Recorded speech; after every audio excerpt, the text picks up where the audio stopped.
let's do it. Come on in. Come on in now. So, Auntie Leah can do a thing. Yeah, yeah, yeah, yeah.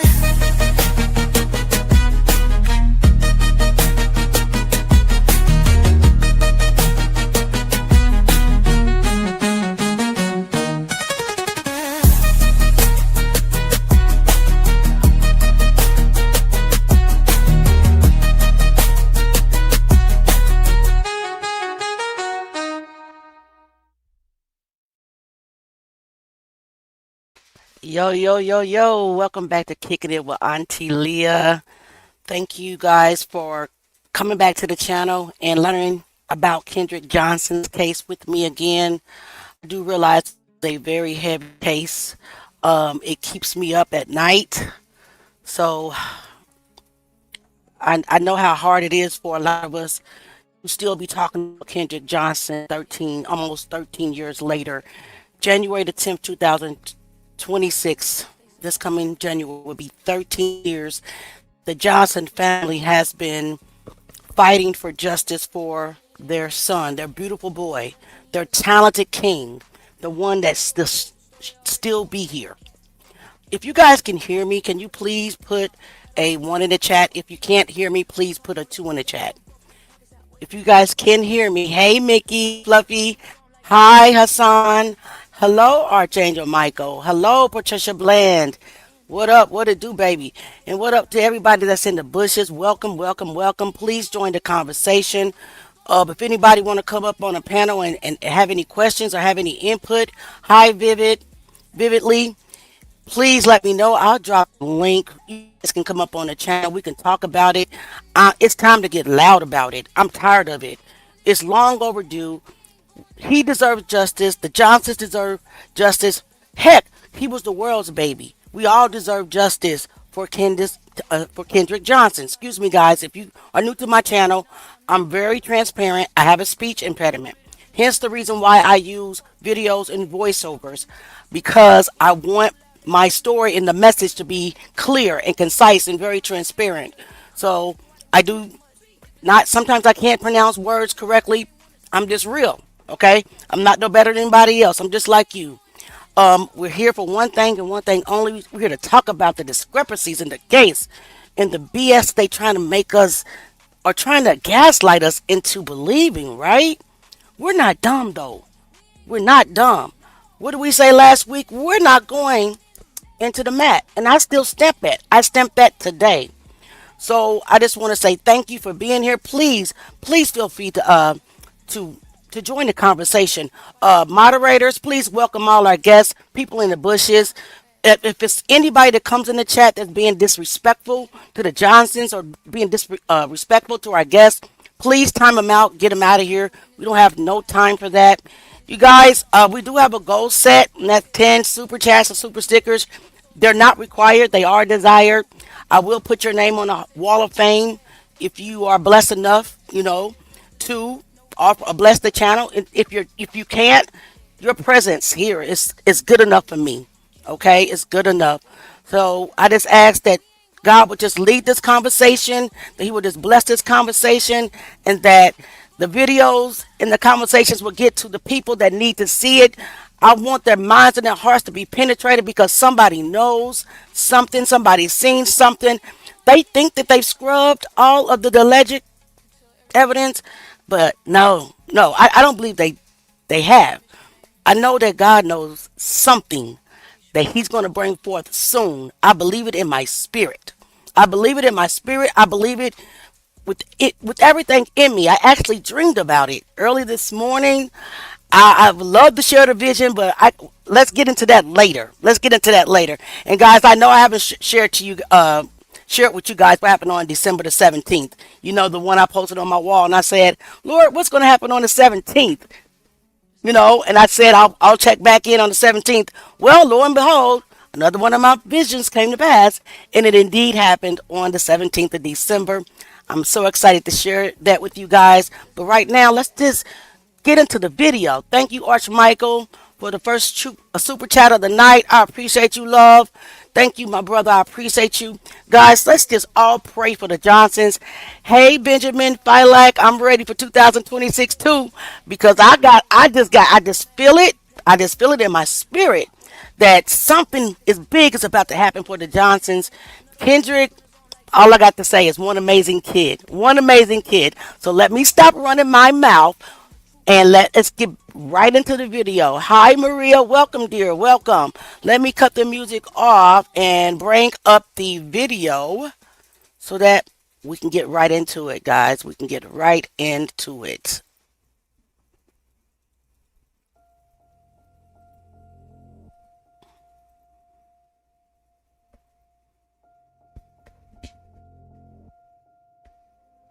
Parents of Kendrick Johnson got something that they have been pushing for months. They received the release of the surveillance video from the Lowndes High School gym.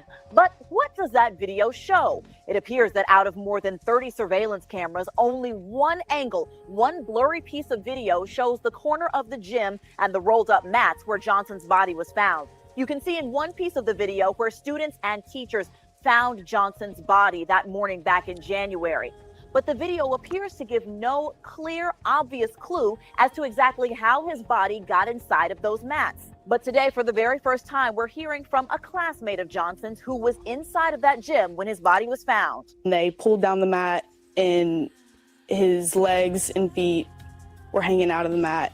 He wasn't moving, and the smell, it smelled bad. You could smell it. The shock had, left us all, and we'd realized that one of our classmates had died in our school right beneath us. We spent hours this afternoon combing through that video, and the video itself is confusing. There's no timestamp, no date stamp, no apparent order for any of these clips. In fact, an attorney for the family said that the family is rather suspicious, and they're going to bring in their own experts to comb through that video frame by frame. Hey family, welcome back to Kicking It with Auntie Leah.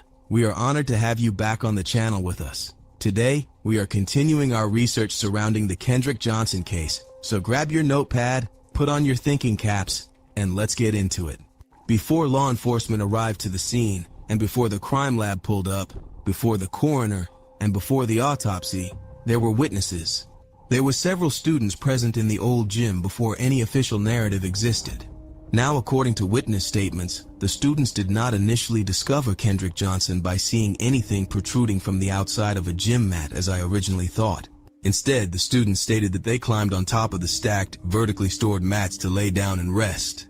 But while positioned on top, they noticed what appeared to be feet and white socks inside one of the rolled mats. This observation was made from above, looking down into the opening of the mat, not from the ground.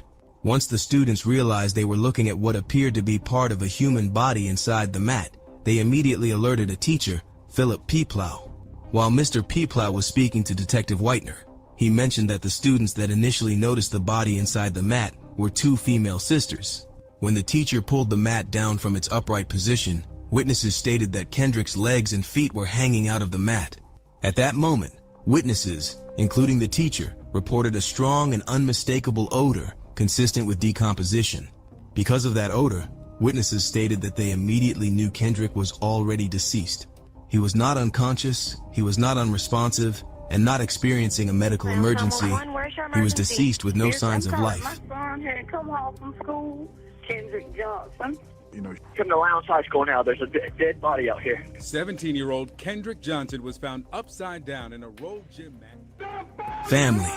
These statements matter because they were made before media coverage, before legal positioning, and before any opinions were formed. There is absolutely no logical reason for several students in the same gym to independently fabricate the same sequence of events, and in investigations, witness consistency strengthens credibility. It does not weaken it. Now let's compare those eyewitness accounts with what was documented later by the Valdosta Lowndes Regional Crime Laboratory. The crime lab documented Kendrick's body in a different position, with his head and torso outside the mat resting on the concrete floor, while from... I wanted to stop real quick, and I'm going to come up to the front. Okay, first of all, let's talk about what we just heard from the beginning to where we're stopping right now. Number one, I find it odd. I find it really odd. I'm not saying it's impossible, and I'm not going to say it didn't happen, but I find it odd that two girls, sisters, would climb on top of vertical standing mats under the guise of laying down.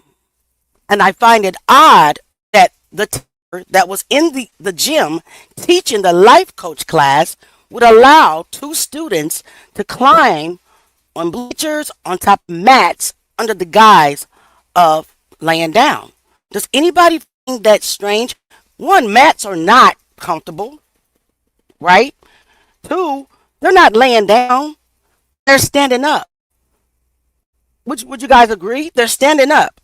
So you just happen to decide to climb on top of the mat under the guise, allegedly, of laying down, and you just happen to look down and see feet.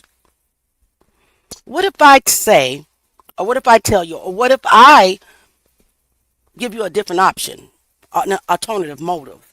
What if these sisters allegedly were tasked to finding Kendrick's hidden body? Because that doesn't make sense to me. Put a 1 in the chat if it makes sense to you that the teacher would allow two students to climb on mats to lay down. Hey, Temper. Or vice versa. Even the students would want to climb on top of mats and to lay down.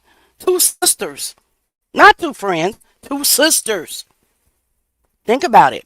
Two, I want you to pay special attention to the news clip where the young lady, the student, the witness that was in the gym said on camera, when they pulled the mat down, where was his legs and feet? Hanging outside of the mat, right? Write that down, because that's going to change. The position is going to change later on. Let's get back to it.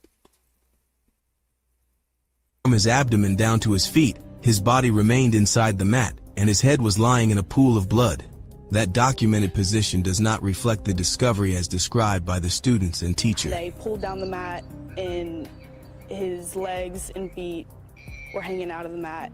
And they pulled down the mat, and his legs and feet were hanging out of the mat. I had to slow And down. both cannot represent the original position. Oops. The crime laboratory report Oh my indicates God. that Kendrick's body wasn't pulled from the mat until the coroner. Now you guys know Auntie is not that not that savvy. Let me put this video back up here so y'all, let me rewind it. I am so sorry. I'm just sitting here listening like you guys can see. I apologize. Let me back up. Where were we? We're going to stop right there. Around here and come home from school, Kendrick Johnson. From the lounge high school now, there's a dead body out here. 17-year-old Kendrick Johnson was found upside down in a rolled gym mat. Family. These statements matter because they were made before media coverage, before legal positioning, and before any opinions were formed. There is absolutely no logical reason for several students in the same gym to independently fabricate the same sequence of events, and in investigations, witness consistency strengthens credibility. It does not weaken it. Now let's compare those eyewitness accounts with what was documented later by the Valdosta Lowndes Regional Crime Laboratory. The crime lab documented Kendrick's body in a different position, with his head and torso outside the mat resting on the concrete floor, while from his abdomen down to his feet, his body remained inside the mat, and his head was lying in a pool of blood. That documented position does not reflect the discovery as described by the students and teacher. They pulled down the mat, and his legs and feet were hanging out of the mat. And they pulled down the mat, and his legs and feet were hanging out of the mat. And both cannot represent the original position. The crime laboratory report indicates that Kendrick's body wasn't pulled from the mat until the coroner arrived, which was 5 hours later.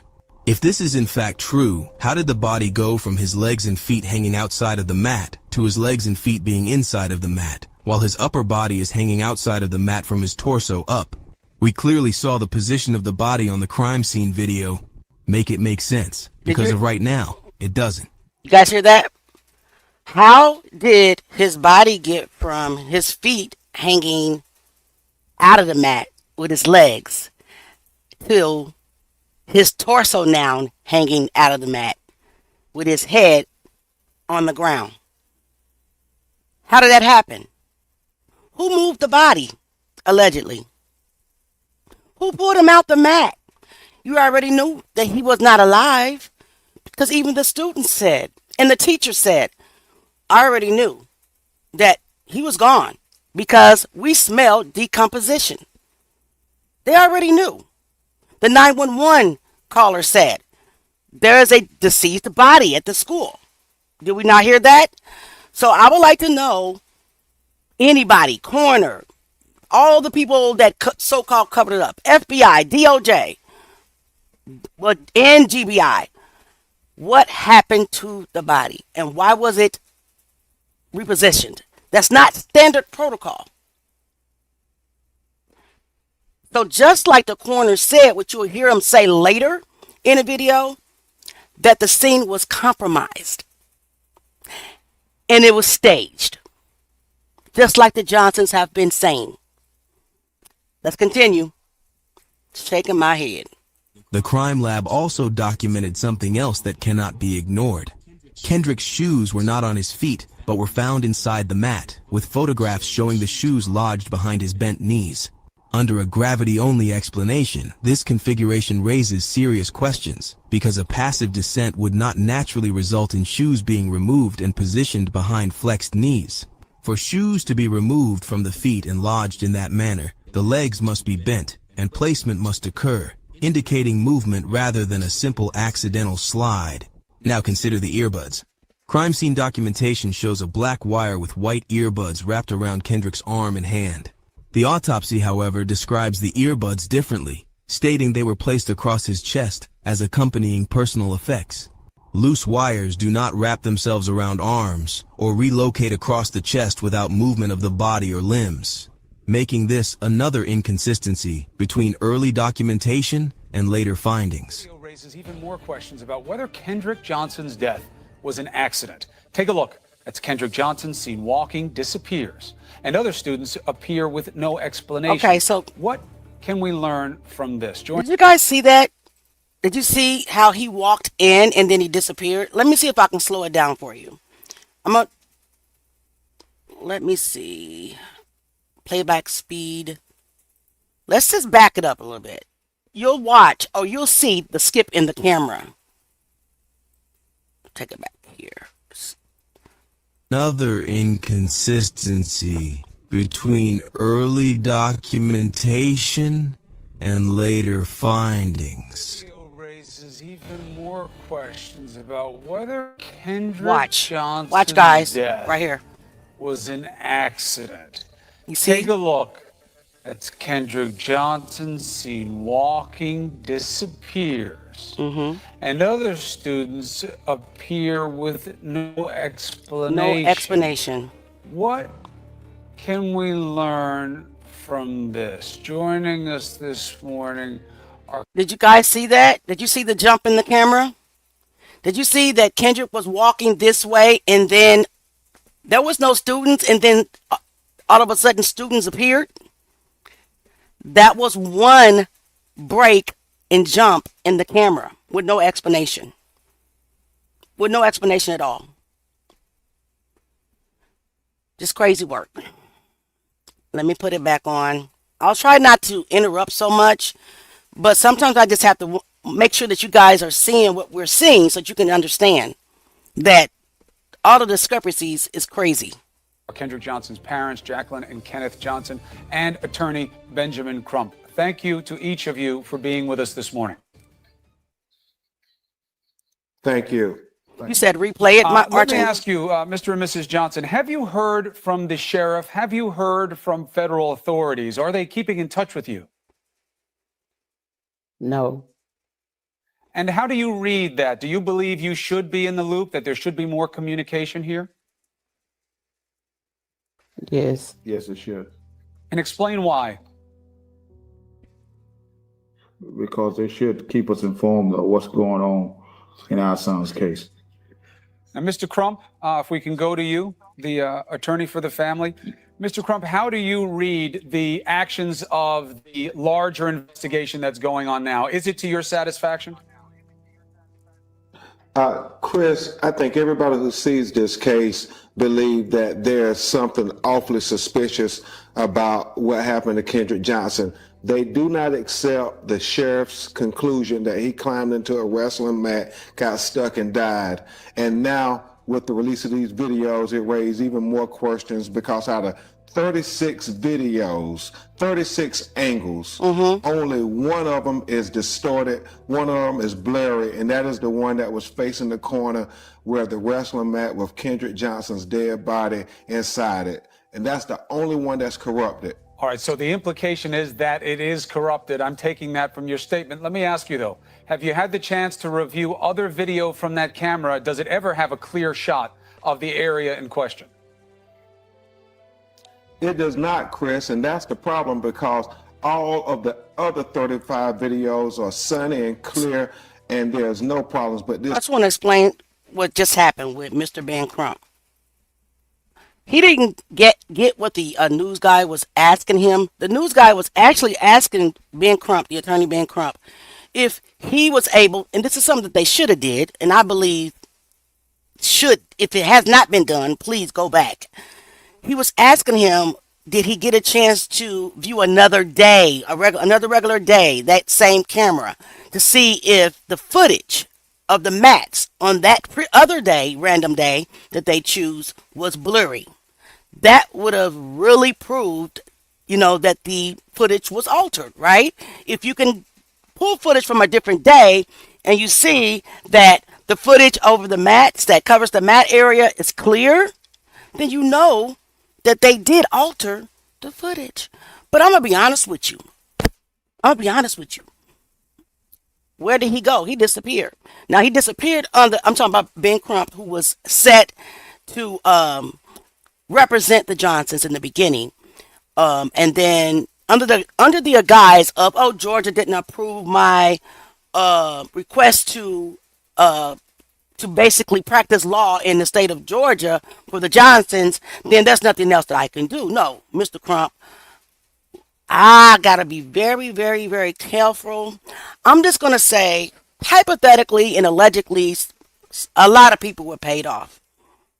A lot of people were scared. A lot of people backed away because allegedly this was more important than justice for a brown boy. It was more important, or fear, but we can't be scared.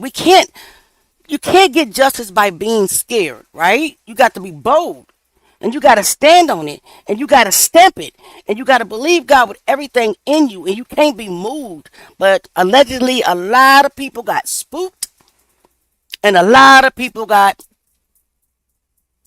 let's get back to it. This one video is distorted, and so just like this whole case, it just adds to the mystery. This is a real life murder mystery. Unfortunately, this is their child, and it's real, and we have to solve this murder mystery. And that's why I just want to make very clear that we know this isn't about mistake, that this may be about potential misdeed or misfeasance in the investigation. I'm asking you, Mr. Crump, have you ever looked at any other shots from that camera that shows clear video of the area to show the camera was functioning properly as opposed to being manipulated? Yes. Okay.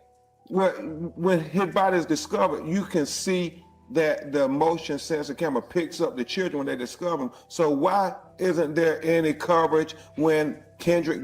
That right there concerns me, because why did you miss what he asked you twice? Was it on purpose, allegedly? I'm just asking questions. That's all that Auntie Leah is doing. I'm asking the tough questions.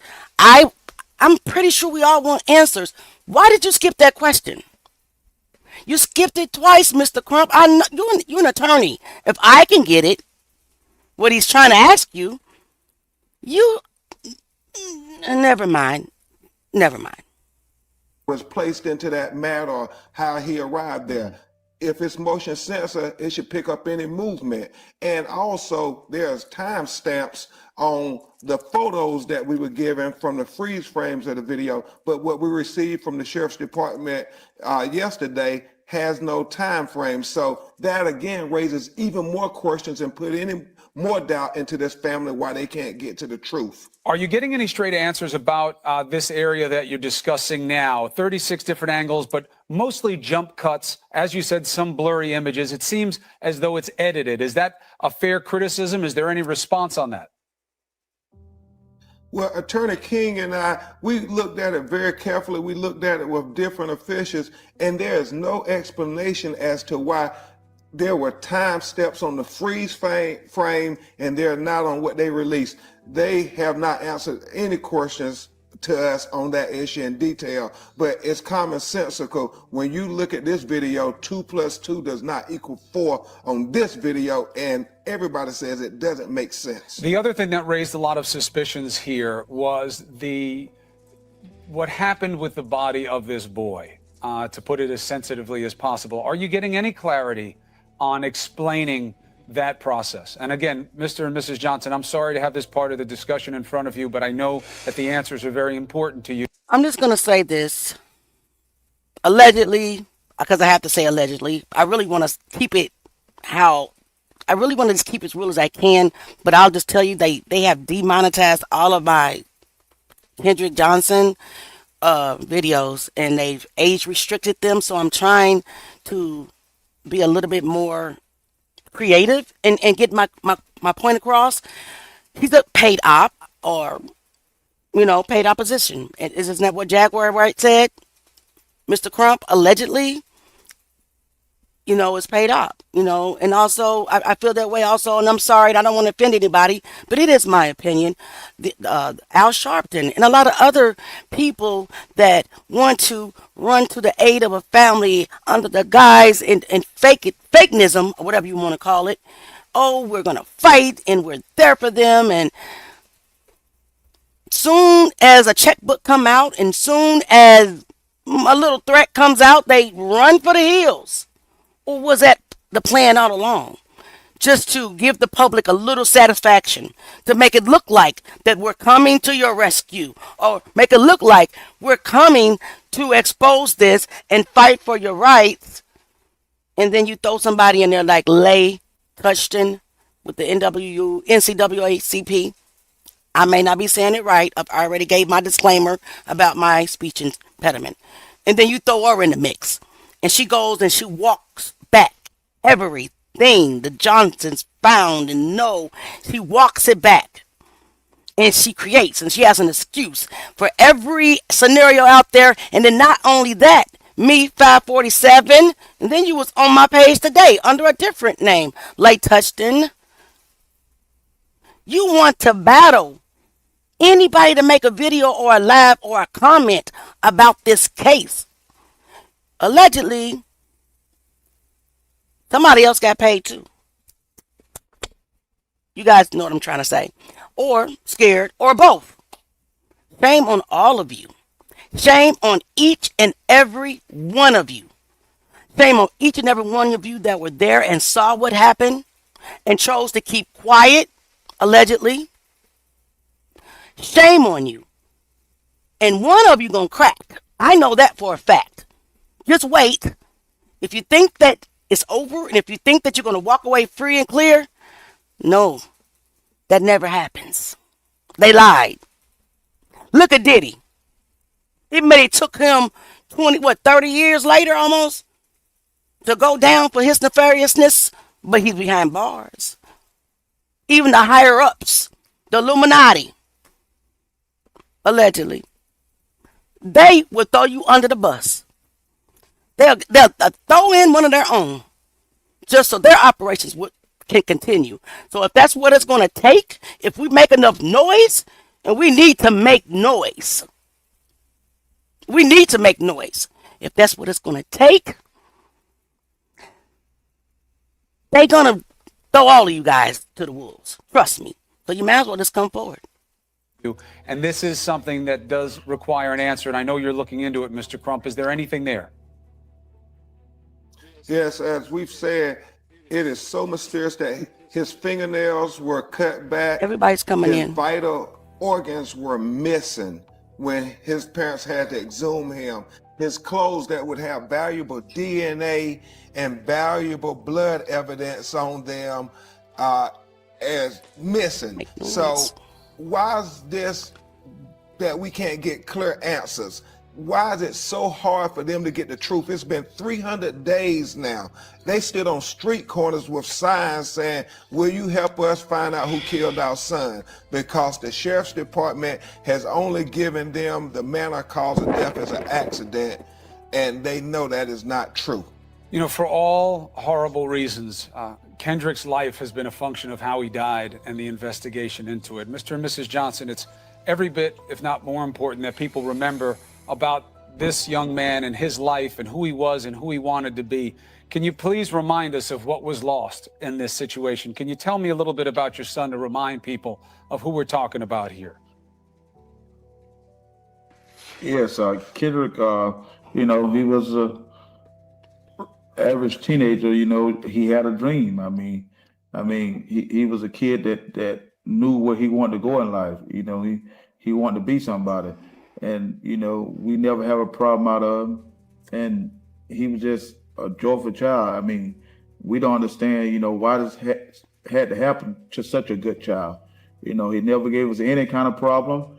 And, you know, he just had his head screwed on tight.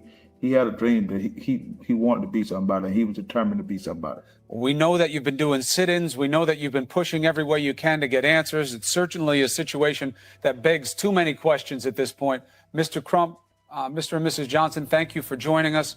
Please stay in touch with us about the continued search for answers here, because if there's no clarity in how this was conducted and what really happened, there will be no justice. I want to ask. Before Auntie Leah, just hold on. Before you ask your question, let me ask mine. Guys, think about this. Your son goes missing for 17 hours. You go to the school, you're looking for your child. You find out while you're at the school that your child is found rolled up in a mat, deceased, in the place that he was supposed to be the safest ever.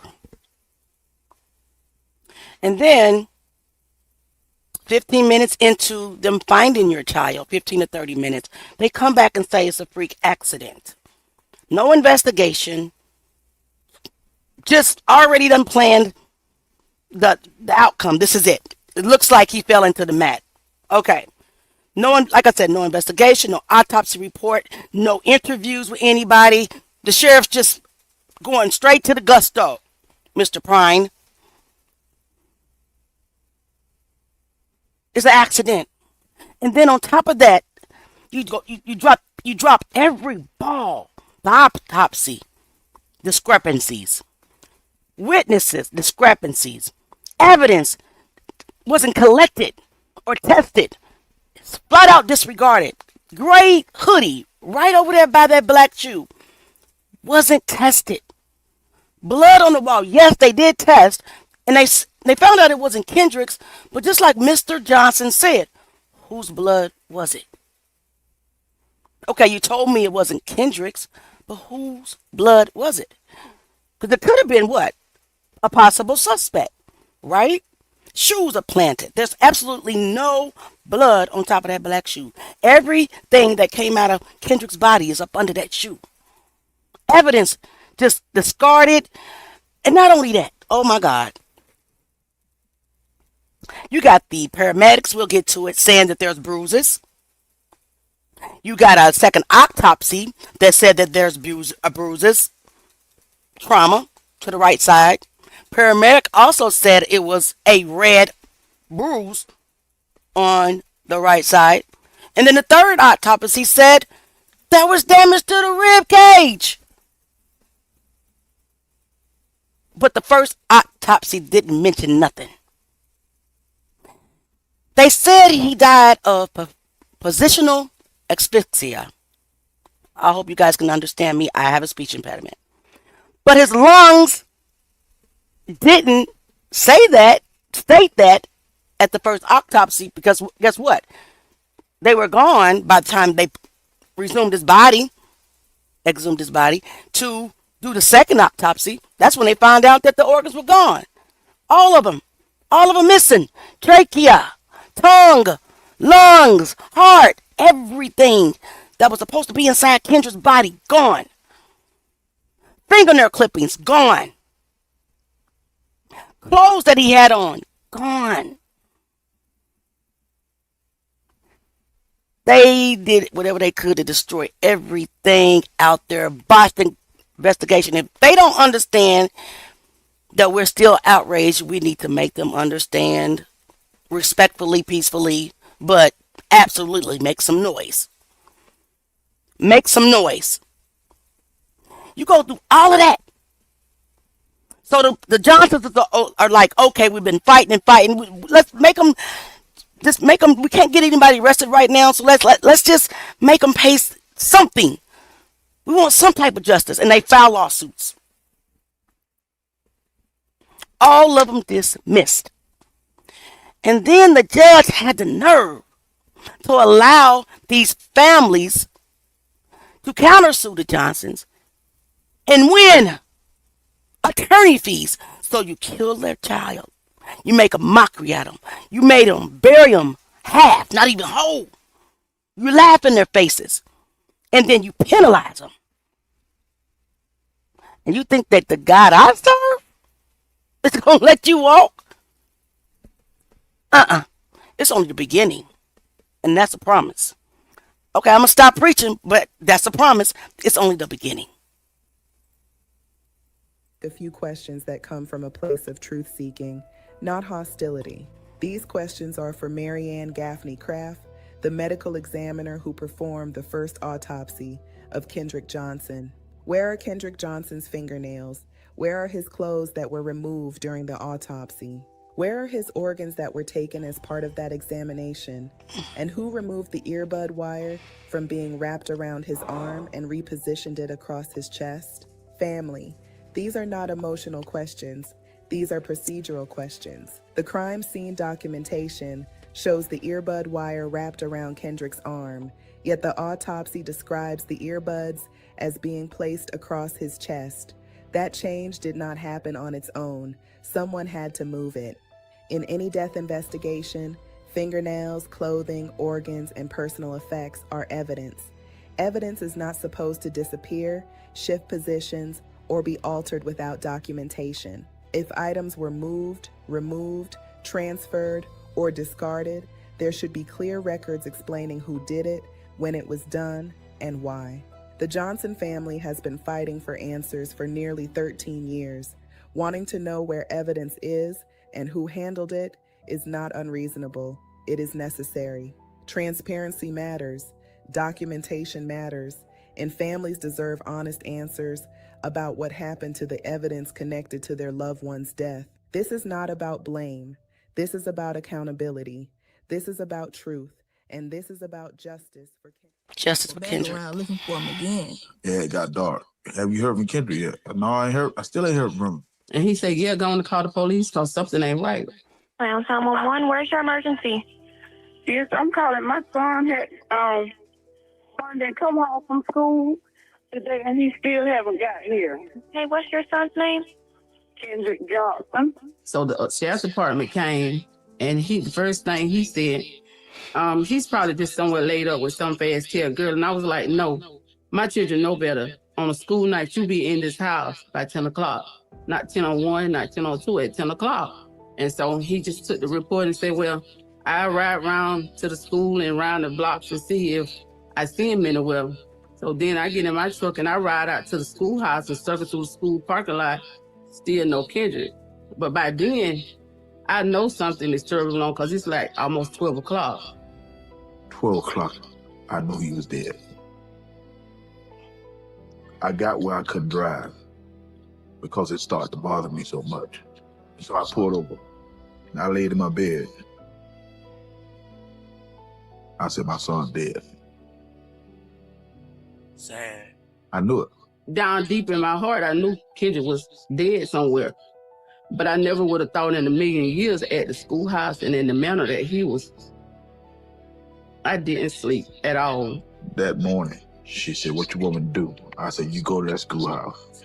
I was at the schoolhouse at 8 o'clock seeing what happened. Had anybody seen Kendrick? It was a lot of people like in and out the gym. So I went to the front door or whatever, but they wouldn't let me in. One of the other resource officers, she comes up to me and I asked her, I said, is that my son that they just found in the gym? And she was like, yes. And I just lost it. Then all of a sudden she started hollering and screaming and crying. And it just went downhill from there. Come to Lowndes High School now. There's a dead body out here. Okay, where at, sir? Lowndes High School in the old gym. And they pulled down the mat, and his legs and feet were hanging out of the mat. He wasn't moving, and the smell, it smelled bad. You could smell it. The shock had, left us all, and we'd realized that one of our classmates had died in our school right beneath us. I'm in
the middle of traffic driving across town. So I'm sorry, guys. I'm not going to repeat all that. Who removed the wire from his arm to his chest and why? Both are valid questions that need to be answered. The autopsy also documents additional details that cannot be ignored. Kendrick's pants were unzipped, his pants were unbuttoned, and his belt was also unbuckled. These conditions are not explained by a simple accidental scenario and indicate that the body's presentation changed over time. It's been stated that the coroner was the one that unfastened Kendrick's belt and pants, but with all of the discrepancies and inconsistencies, it's difficult to determine which document holds the real truth, as all paths that led to finding the real truth were not investigated. They were immediately ignored. Additionally, after doing my own research, it's not routine for a coroner to do anything to the body at the crime scene, because in any unattended death or potential crime scene, there are long-established procedures designed to protect evidence and preserve truth. One of the most important of those procedures is that the body should be documented exactly as it is found before any manipulation takes place. Under standard medical legal practice, it's not routine for a coroner to rearrange a body at the scene. Body position can provide critical information about cause and manner of death. Exactly. And altering that position before full documentation risks contaminating the scene and compromising later conclusions. If any movement is necessary, it must be minimal, clearly justified, and thoroughly documented. It's also not standard practice for a coroner to unzip or unbuckle pants at a death scene. Clothing is photographed and noted as found, but detailed examination, exposure of the body, and removal or adjustment of clothing are typically reserved for the morgue or medical examiner's facility. So, why would they remove the body? Well, I know why they would remove the body to transport him to the medical facility, but why are you touching on the body? Why are you unbuckling pants and unzipping him, stuff, everything that you did? Why are you doing that? And the body was actually partially outside the mat prior to the coroner getting there, and that's what he said on national TV. Why though? It's not normal protocol. The medical examiner does this. The medical examiner should have been the one that unwrapped the cord from his arm. The medical examiner should have been the one that unfastened his clothes and took the pictures. The medical examiner. The scene should and the body should have been preserved, right? None of this is making sense, fam. None of this is making sense. Everybody that touched this case broke normal standard protocol. Why is the question? Why? Where conditions are controlled and evidence handling protocols are strictly followed. The same applies to belts. A belt can be a positional indicator, a potential ligature, or a piece of trace evidence. Unbuckling a belt at a scene, especially when death is already apparent, is not routine procedure and should only occur if absolutely necessary, with clear documentation explaining why it was done. In standard practice, the sequence is clear. The scene is documented, the body is transported intact, and the full examination including clothing removal, detailed photography, and forensic analysis takes place at the medical examiner's office or laboratory. That separation protects the integrity of both the scene and the investigation. These procedures exist for a reason. When body position, clothing condition, and scene integrity are central to the determination of cause of death, deviations from best practice raise legitimate questions. Those questions are not accusations. They are part of responsible inquiry. This brings me to my next question. Why was standard protocol ignored in Kendrick's case? In a case where the body was reportedly moved, where clothing was found unzipped and unbuckled, and where the original position was not preserved, understanding how and when those changes occurred becomes essential. Because once the scene is altered, the opportunity to reconstruct events accurately may be permanently lost. There is another critical record that must be placed into this timeline. The EMT patient care report lists the incident as a response for cardiac arrest, a classification that presumes the possibility of resuscitation rather than... Okay, so I want to pause it for you right here so you can read it for yourself. So we heard one 911 call that said there was a deceased body at the school. Apparently there's 2 more 911 calls that were not released to the public. And one must have called and said that there was a student under cardiac arrest. Why would somebody do that? Think about why they would do that. They already knew that he was deceased because from the very first sighting or when they first found him, they said they smelled decomposition. He was decomposing. Okay. So they knew it wasn't cardiac arrest. And you will also, within the witness statements, one of the girls that allegedly first, cited or saw Kendrick's body said that she also called 911, but somebody else had already called. So it's 3 calls. We only got to hear one. Somebody called and said he was under cardiac arrest. Why? That doesn't make sense. A confirmed death. That classification does not align with what witnesses stated. The witness stated that they knew immediately upon the mat being pulled down that Kendrick was already deceased due to the unmistakable smell of decomposition. So why did the EMTs arrive at the scene under the guise of the possibility of reviving Kendrick? Could the reason be that it was desired for them to rush in and pull the body out of the mat? This would definitely contaminate the crime scene. I am not saying that is what happened, but I am saying I do have questions. This is further reinforced by the 911 call itself, which states plainly, there is a dead body at the school, not a person experiencing cardiac arrest. We are left with a documented contradiction. Witnesses recognizing death immediately, a 911 call reporting a dead body, and an EMT report listing the incident as cardiac arrest. This distinction matters because a confirmed death requires scene preservation and immediate coroner involvement, not medical intervention. The EMT report also documents observable bruising on the right side of Kendrick Johnson's face during their on-scene assessment. That observation is significant. Okay, real quick. I want you to understand something and kind of follow me where I'm going with this. Could it have been the reason why that somebody called and said cardiac arrest, that they wanted the EMTs to rush in and pull Kendrick out the mat, messing up the whole scene So they didn't have to stage it, because if you read this, the EMT says that he was still in the mat when they left. They said right here, PT not removed from mat. This is when the EMTs got there. He was not removed from mat. You guys see that? Due to obvious death, the patient was not removed from the mat. It was considered a crime scene. They then turned it back over to law enforcement. So they didn't rush in and just grab the body out and contaminate the crime scene. I think that maybe that's why the phone call was made, to say cardiac arrest. Guys, am I being radical or ridiculous? I say everything should be questioned. Everything. So, being that the EMTs said, oh no, he's definitely deceased, we're not pulling him out the mat. We're going to turn it back over to you because this is the crime scene.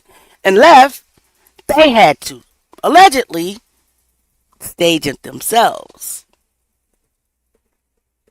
Allegedly. Significant because EMTs document visible trauma as they find it in real time. However, the first autopsy report does not acknowledge bruising on the right side of the face, creating another inconsistency between early medical observations and later forensic conclusions. In death investigations, discrepancies between first responder documentation and autopsy findings warrant explanation, not dismissal. So why was it dismissed in Kendrick's case? If it smells like piss, it's likely piss. I'm just saying. According to the crime lab report, Lowndes County Coroner Bill Watson did not arrive until approximately 5 hours after Kendrick was discovered. By the time he arrived, the body had already been partially removed from the mat, the original position was no longer preserved, and the scene had already been altered. Bill Watson later stated publicly that the body had been moved and that the crime scene was contaminated before he arrived. That statement is significant because positional asphyxia depends entirely on original body position. What happened next is equally troubling. After making those statements to CNN, Bill Watson reportedly contacted the network and asked that the interview not be aired, but CNN broadcasted that interview anyway. This documentary does not claim why that request was made, who advised it, or what pressure may or may not have existed, but the sequence itself matters. Why the sudden change in stance? What and who rattled Bill Watson? I have so many questions. You guys hear that? I have so many questions. The coroner so boldly said the crime scene was contaminated. He said that. He was called 5 to 6 hours later to the crime scene when by law he was supposed to be called immediately. He boldly said that. We heard it. And then after that, somebody got to him. Something got to him. I don't know if, and this is all alleged, guys. Everybody that I'm talking about are considered to be, innocent until proven guilty in a court of law. And right now, no one has been charged. So I have to give that disclaimer. But you get scared, or maybe you got, and you call CNN and you say, please, no. No, you don't even call. You email them. It's in writing. We saw the email. I have it too. Please don't air that interview because it's just this is just getting too messy. No, sir. No. Don't air that interview because either you got paid allegedly, or you got scared. Thank you for becoming a subscriber to us. Thank you so much. Let's get back into it. This is crazy. Hold on a second.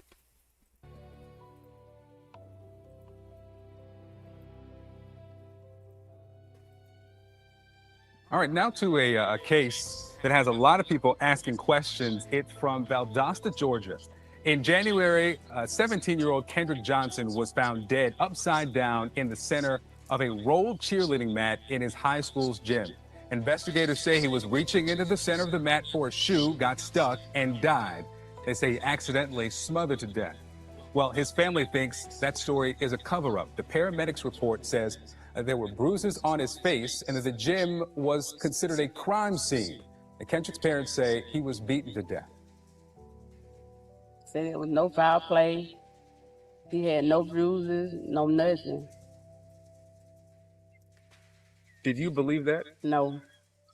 And you still don't believe it? No, I don't.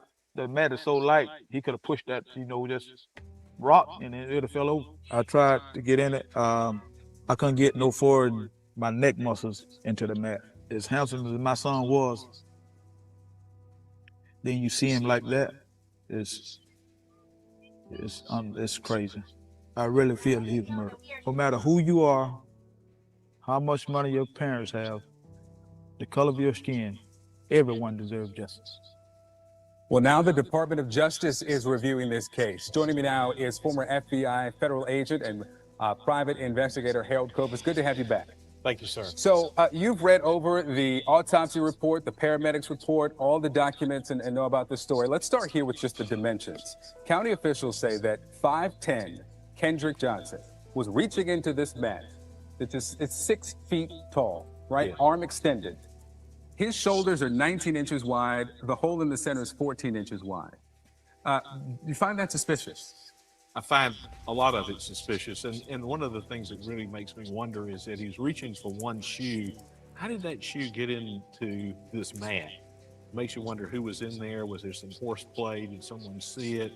There are more questions here than there are answers right now. Okay, let's talk about this paramedics report. You have a copy, I have a copy. Yes. And let's start with this element of bruising of the face. Now, the family says they were told there were no bruises, no signs of foul play, but the paramedics report says that there was bruising noted on the right side of his jaw. It does. And what's interesting is when you look at the autopsy report, there's no mention of any bruising. So it doesn't make any sense. Now, you might get away with that by saying maybe when he went into the mat, that bruised his face. I don't know. No one knows, but something doesn't ring true here. Let's talk about the consideration that it's a crime scene. Is that typical if the sheriff's office is there investigating, or does someone have to tell the paramedics that this is a crime scene? Someone had to tell him it was a crime scene. So there was a school resource officer on the scene. You would think by the time the medics got there, police were already there. I suspect the body was pulled out initially, looked at, because they made certain determination about eye movement, things like this. They couldn't have done that if the body was stuffed down in this mat.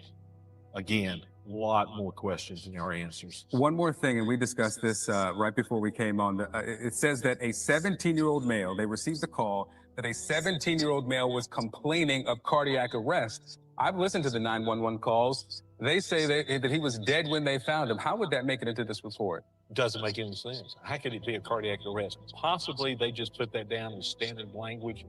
Until you interview those people, you don't know. One other thing, the coroner, county elected official, constitutional officer, as is the sheriff, he's been very vocal about this case leading up to the release of this report. He says that he was supposed to be called as soon as a body was found. He was called 5 hours later. I also want you to hear what he told our affiliate WCTV in April. I don't know what the county did when they got there on the scene. The body had been moved. The scene, in my opinion, had been compromised. I found that to be amazingly unusual for two constitutional officers in an investigation to go head-to-head on something like this. Very much so. And the scene was compromised. There's no doubt about it. Now, the question is, did anyone take any crime scene photos upon initial entry? And what were the written statements on the paramedic? We don't know that yet. I got two things I got to get to. He said the coroner, Bill Watson, sent me an email after we did an interview, and he said something similar. I want to put up part of that email. He told me through this email, I would appreciate it if you would destroy this interview with me. I do not want this to be shown whatsoever. I feel that our situation should not be aired. Of course, CNN decided that we would air it. I called to ask why. He said that this just needs to end. It's gone too far. Final question. Are there enough questions here that if you were the person deciding for DOJ, should there be an investigation opened into this investigation of the death? Yeah, definitely. A coroner states the body was moved and the scene was contaminated, and then doesn't want the statement to reach the public. That interview has since been scrubbed, but there are verifiable clips available on YouTube. In a case where body position determines cause of death, silence is not neutral. The autopsy later concludes positional asphyxia and rules the death accidental. Yet the autopsy itself relies on scene photographs, investigator reports, witness statements, and coroner findings. And family, when witness accounts, crime scene documentation, EMT records, autopsy findings, and public statements do not align, the foundation of certainty is compromised.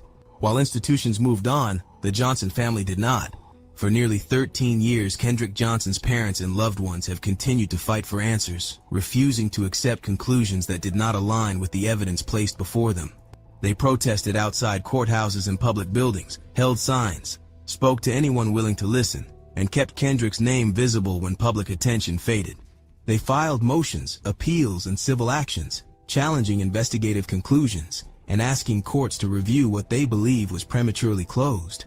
They faced dismissals, procedural barriers, sealed records, and repeated legal setbacks, yet they continued to file, continued to appeal, and continued to show up. Liar.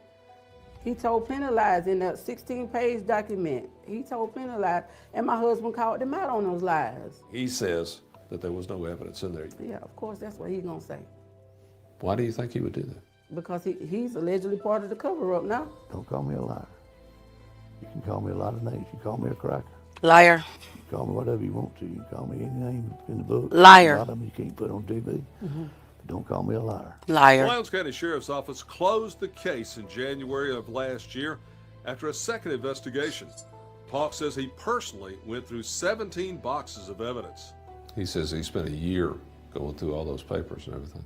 Yeah, it was almost like 7 or 8 months, but there's no way. You got all these other cases going on. You took a whole year just to, no. You can't put officers that were on the case that helped cover it up. You can't put them back on the case. You think they're gonna uncover what they covered up and allegedly be prosecuted? They feel like I'm not doing my job. They feel like there's cover-ups and everything else, and that's their prerogative. That comes from my job. They said the case was being, 17 boxes were being shipped to here, but then he took it down, it was 15 boxes, then he said it wasn't, but allegedly 14 boxes. After reviewing the evidence, the Lowndes County Sheriff's Office determined there was no evidence indicating someone else was involved with Kendrick's death. Sheriff Pauk was so confident in the ruling, he offered $500,000 of his own money as a reward for evidence that found Kendrick's killer. Are you also hopeful that somebody will walk through that door and tell you that, hey, I know something about this case and it's legitimate, and that would be the incentive, that reward? If it cost me $500,000, it wouldn't bother me one bit. If it takes that to get somebody to tell me something that I don't know or I didn't see in those files, it's worth it. That fight is not historical, it is ongoing. On December 15, 2025, the Johnson family filed their most recent court action, continuing their pursuit of judicial review nearly 13 years after Kendrick's death. Families do not continue filing for over a decade without conviction, and cases that are clear do not require 13 years of protest. This is not about accusing systems of lying. It is about refusing to pretend that multiple consistent eyewitnesses do not matter. This is not about declaring a cover-up, but it surely looks like something is being covered up. However, it is about recognizing the conditions under which a cover-up becomes a reasonable question. Transparency does not fear scrutiny, but silence creates it. When documentation does not agree with itself, the answer is not dismissal. The answer is accountability. This documentary is not about rewriting history. It is about refusing to accept records that do not agree with each other. It is about students who spoke up before a narrative existed, witnesses who immediately knew Kendrick Johnson was dead because they smelled decomposition, and a 911 call that reported a dead body rather than a medical emergency. It is about an EMT report that classified the call as cardiac arrest despite clear signs of death, and facial bruising documented by first responders that never appeared in the autopsy record. It is about a crime scene that was altered before it could be properly preserved, and a coroner who said the body was moved and the scene was contaminated, words the public never heard when it mattered most. And it is about a family who has spent nearly 13 years asking for the same thing they asked for on day one: truth. The Johnson family did not ask for attention, sympathy, or controversy. They asked for accountability, for an investigation that respected witnesses, preserved evidence, Amen. and documented injuries honestly. The Johnsons full-heartedly believe that Kendrick was unalived by a person or people. And I do too. And based off the botched investigation, I agree with them. This case is not unresolved because of time. It is unresolved because contradictions were never reconciled. Justice does not expire, and truth does not weaken with age. If anything, time demands clarity. Until every inconsistency is addressed, every witness respected, and every record reconciled, this story remains unfinished.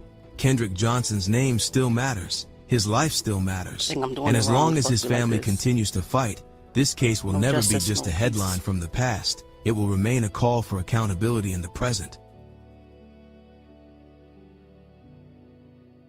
Whether the organs were transferred to the funeral establishment with the body. There was this 3-month investigation, which by law is secret and behind closed doors.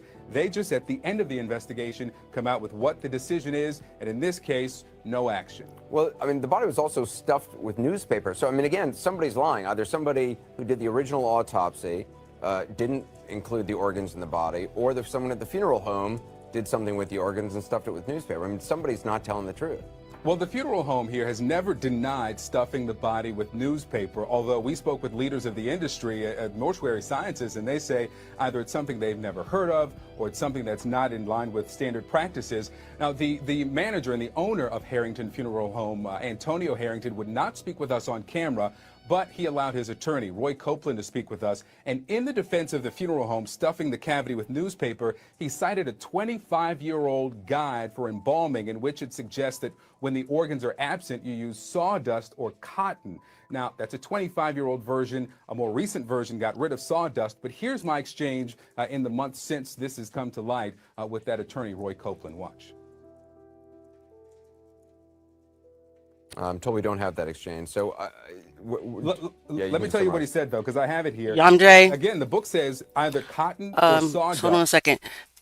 Patoti, she's a friend. She was trying to send a donation and hit the live or the heart or whatever, and it's not working for her. So she was just saying, let's get through the live and we'll figure it out later, Auntie. That's all. No big deal, Yamjay. But thanks for being an awesome mod. I think you're a mod. If you're not, well, my bad. But thank you so much. I appreciate you. And I highlight that newspaper is not one of them. He says it's absolutely not one of them, nor is it precluded as one type of foreign substance that may be introduced into a body for purposes of building up for display. Essentially, it doesn't say we can't use newspaper.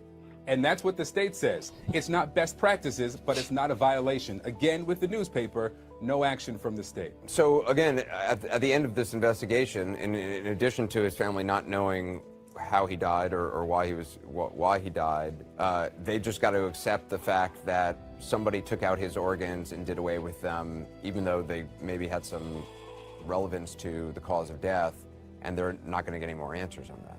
Well, you know, we spoke with several former members of the FBI and asked, well, is it possible that there could be a third autopsy? You've got the competing ones from the state and the independent pathologist. Would the FBI want their own? It was possible, but now without the lungs that would have actually showed some evidence of positional asphyxia, which was the diagnosis from the state, or the tissue from the jaw, which was the diagnosis of blunt force trauma to the neck from the independent pathologist, it's no point in exhuming his body for a second time for that third autopsy. They'll have to rely on the reports and the photographs and the slides from those two pathologists. Kendrick Johnson. Let the people know. Let the people know. I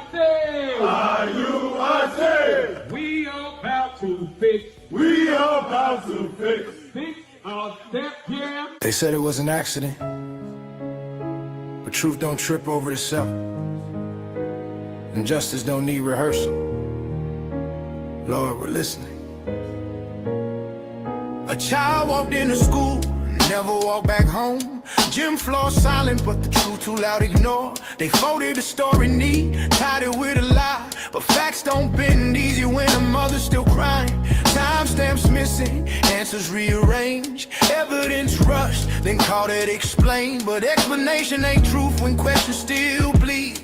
And the clock keeps ticking where the truth should be. If it was simple, why the story change? If it was clear, why the shadows remain? If God sees all, then heaven knows. What was buried deep will rise exposed. What doesn't add up will rise again. Truth got a voice, we won't pretend. Justice delayed is justice denied. But God don't sleep, and neither do crowds. What doesn't add up will rise again. Truth got a voice, we won't pretend. Justice delayed is justice denied. But God don't sleep, and neither do cries. Speak his name. Say it loud. Justice. For Kendrick. Rest in peace, Kendrick Johnson. No justice, no peace. Autopsy pages tell a different song. Silence where urgency should have been strong. Rigor absent, time stretched thin. They close the book before reading it in. Witnesses shaky, pressure applied. Truth treated like something they needed to hide. But light don't fear the dark at all. It waits for the moment the walls must fall. They say move on, but faith says stand. God don't rush, but he don't play with man. What's done in secret don't stay concealed. When righteousness demands it be revealed. What doesn't add up will rise again. Truth got a voice, we won't pretend. Justice delayed, justice denied. But God don't sleep and neither do cries. What doesn't add up will rise again. Truth got a voice, we won't pretend. Justice delayed is justice denied. But God don't sleep and neither do cry. Justice. True. Justice. Justice. Truth. Justice mine. Vengeance is mine, says the Lord above. Not wrapped in anger, but rooted in love. He restores the years stolen by deceit and lifts the broken from under their feet. This ain't revenge, it's a righteous call. Truth standing tall while lies must fall. We don't fight flesh, we fight the dark. And faith still shines when systems fall. What doesn't add up won't disappear. God hears mothers through every tear. History bends when the truth breaks through. Injustice don't answer to me or you. What doesn't add? What doesn't add? What doesn't add up? What doesn't add? What doesn't add up? What doesn't add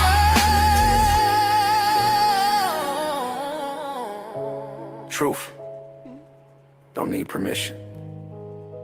I'm gonna be one of Justice the don't need greatest. approval. And God has the final word.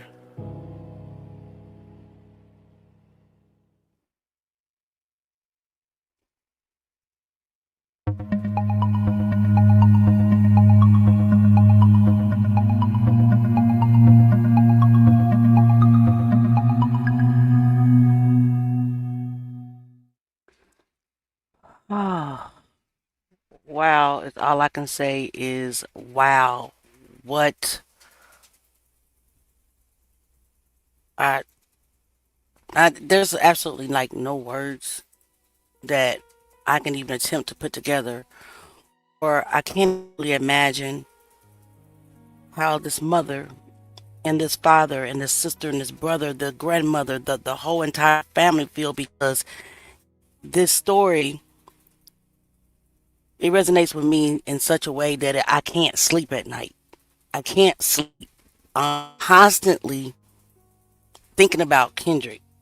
I'm constantly thinking about the justice that he desperately needs. He's so long overdue for this. I think about Miss Jackie Johnson, one of the strongest mothers I've ever set my eyes on. To still be as strong as she is, there are some mothers that started out strong, in the justice fight, but then they couldn't continue. They may have gotten weakened. The bodies have gotten weakened. Some have passed on. But Miss Johnson, I see her on the internet every day, status after status, but her son's name alive. A mother knows. I declare and decree in Jesus' name that justice is here. Justice is now. And that this mother's torture, because that's what's happening. First, you allowed someone to unalive her son. Then, you intentionally botched the investigation on every side. You thought that you scrubbed all the evidence away, but the God that we serve, man, y'all just don't know. I'm not talking about the God of this world. Because even the God of this world, the devil, has to bow down to the Most High God. And the God of this world will throw you right up under the bus. And that's what he does to every last one of you. So even though you might think you walking around scot-free and that you scrubbed all the evidence, there's a drop of blood somewhere. And whichever one of you, I'm just going to say it because I seen it in the vision, kick that boy off the stairwell, down the stairwell. They found what happened to his neck, what happened to his right side, I believe, the scrapes and bruises. One of y'all allegedly kicked this man down the stairwell. That's why he has that shoe print allegedly across his abdominal. That's my opinion. That's what I saw in a vision. I'm not a psychic. God talks to me through dreams and visions, and that's what I saw this morning. You left something in the stairwell or wherever you left something, and something's going to come out. You're caught. Anyway, guys, I want to thank you guys for being here with me. Thank you for sharing with me. Thank you for praying with me. And please, please continue to pray for Ms. Johnson, Mr. Johnson, the whole entire family. We just need his justice, and we need it now. And everything, like I said, when I spoke about is innocent until proven guilty. And the guilty part's coming soon. The guilty part is coming soon. Guys, we gotta make some noise. Share every status. Share every video. Make some noise. Shout justice for Kendrick Johnson. Do not let it die. Put pressure on him. Somebody's going to get mad because I said stairwell. Oh, well, that's what I seen. But the other dream I had, guys, I was going to tell you about. Remember, I put on my wall. Something happened on the 17th. Well, in my vision, I was in a high rise on the 17th floor. And there was a dark entity there. And I walked in, and it was just empty. It was just empty. And it kind of looked like my old employer's office, but it was nothing there. But as soon as I walked in the door, the entity that I sensed, I turned around and it slammed the door shut. And so I was like, well, you know what? I see you, in the name of Jesus. You can't do nothing to me, because that's all you have to do, really, right? So that was that. So I walked to the door, opened up the door, the entity grabbed me, and I looked back and I said, Jesus. And it instantly let me go. And I walked out and I shut the door. That was the end of it. That was the end of it. But when I woke up from that vision, because it's not really dreams. You don't remember dreams. You remember vision. If you ever remember a vision or a dream, that is not a regular dream. That is a vision. That is a message. That is God talking to you. And he talks to you in parables. Just like Jesus talked to you in parables when he was on the earth. Yeah, he's the same. With dreams, you got to interpret those things. So I immediately knew that something was going to happen on the 17th, and it had to do with the employer that discriminated against me earlier this year in March and make my life go, down, and made me suffer and, emotional distress, and all these things are going on to me. So I'm just anticipating the 17th, right? Because if God said it, I know he's going to do something. Just like I know about that vision I had this morning, I believe Kendrick stairwell. Somebody write that down. Okay, so the 17th come, you know, I tell all my friends and all, because everybody knows, okay, if Leah sees it, it comes to pass. So I'm like, oh, come back and get me on the 17th. Just call me on the 17th. My 13-year-old comes in here on the 17th. I had already got the call and the blessing, right? And he said, Mom, so what happened on the 17th? I said, oh, nothing. You know, my old employer, you know, when I used to work for, that I have this case against. I said, yeah. Oh, they just felt like they wanted to just call and say they'll give me $5,000 just because it's a profit sharing bonus and they want to help me. And I'm just going to take you $5,000 just because we know you're a good employee. And I said, I'm not dropping my case. There's no strings attached. He said, no, it's a profit sharing. He said, I'm doing it because I know that you need the money because you lost a significant amount of income. That was what God was telling me. That for the next couple of months, he was going to basically use the ones who hurt me and made me lose the income, give it back to me freely while not having to compromise my lawsuit that I have against them. So that was the blessing on the 17th. I got a free $5,000 and they still owe me a lot more. So with all that being said, I just wanted to share my blessing. God is good. If I see it, I'm going to tell you about it. And you just wait. You know what happened on my birthday, right? My YouTube got monetized. Didn't I tell you what God said? On your birthday, I'm going to get your YouTube monetized. Boom, October 24th. I wake up 3 o'clock in the morning. I'm anticipating the email. 6:35 a.m. Boom. And I just look up and I smile. But that's just how he is. That's just how he talks to me. But yes, it's not over. And that's why I believe in my spirit that justice is already here. Anyway, guys, I'll talk you guys ears off. I told you guys that I was going to share the vision with you and to share the interpretation and to share the blessing that came on the 17th, because I was on the 17th floor from the building that I used to work in for the employer that hurt me back in, after Mom died 2 weeks later. They started to discriminate against me. And then God made me a free $5,000 to help me pay my bills this month. And it's not over. We'll be having these talks. I love you guys. The next thing I'm going to talk about is we're going to talk about the evidence. We got to get into the evidence. We got to, step by step, we want to comb through what they did collect and what they didn't collect. And we're going to ask them why. I love you guys. And until we meet again, we are still working on Big L's video. I will see you guys later on. Maybe by tomorrow. Never know. Love you guys. Peace. Have a good one.